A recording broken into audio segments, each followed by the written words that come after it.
truly and really help. This is what my father discovered in 1973 when he was in prison. In his letter to Soc Rodrigo, he said that it was through prayer, meditation, and through faith that he eventually found his inner peace.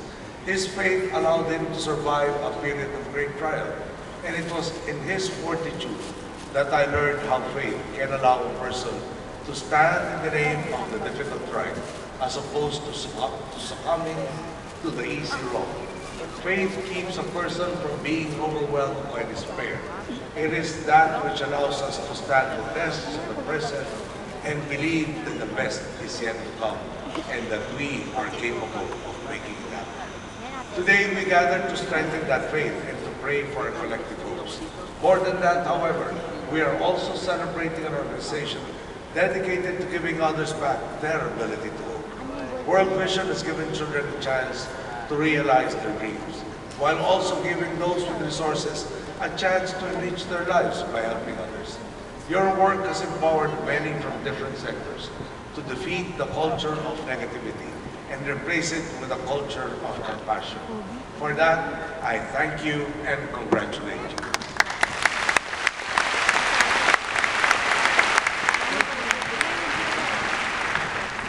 I also thank as well all those who have contributed to your causes. This season, let us all be reminded of what more we could do for our country. By January, the Christmas songs may stop playing in malls. The lights that decorate our houses and streets may be gone. But it is up to us whether the hearts of the Filipino children and those of the less fortunate will remain lit with hope. It is up to us to show them that Filipino compassion is not seasonal. And through our work, perhaps we may allow those in the margins to lift themselves and their families out of poverty, and to one day likewise give to their countrymen in need, contributing to the virtuous cycle of social need. The fulfillment of these hopes depends on our continuous actions today. I call on all Filipinos to use this season as an opportunity to spark once again the spirit of kindness and community that has long. Tensya na po, may nakananaw yata sa atin.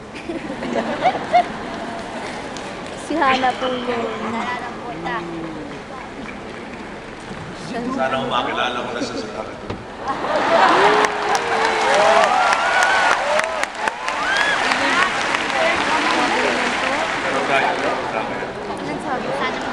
Sana makilala niya na yun. Nakaalala sa paalala.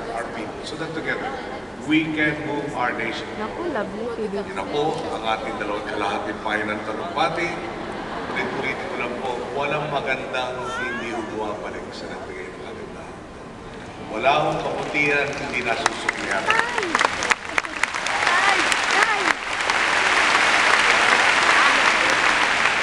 Bigyan mo tayo lahat ng pagkakataon makatulong sa ating kapwa.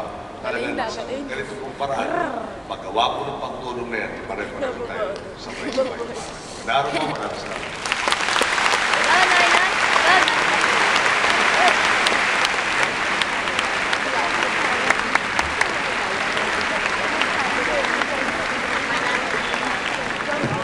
Thank you, Mr. President. May we request the President and the VIPs please be seated.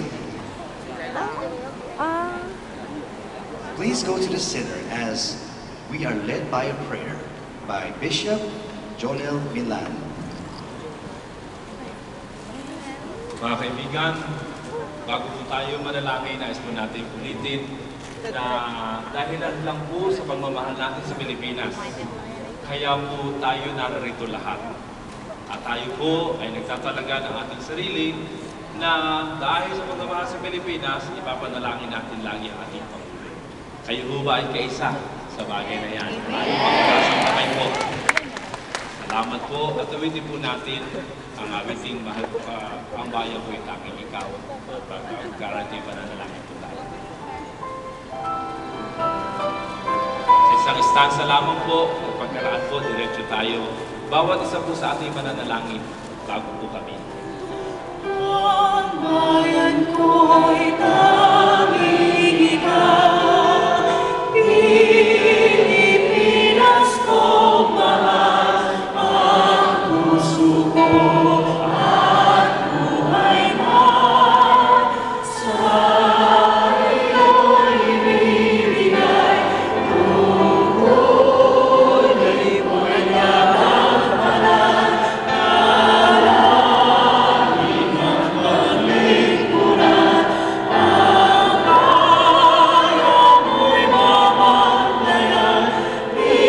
Itaas po natin ang ating mga kamay patungo sa ating Pangulo at sabay-sabay po tayong manalangin po. Sige po, pangitin niyo po ang inyong panalangin ng pagpapala sa ating mahal na Pangulo, sa po ng kanyang opisyal na pamilya sa gabinete at ang mga namumuno kasama niya.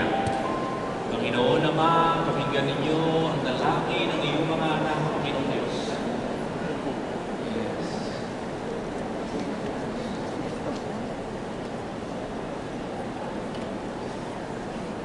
Opo, Panginoon, narinig mo po ang dalangin ng bawat isa sa amin.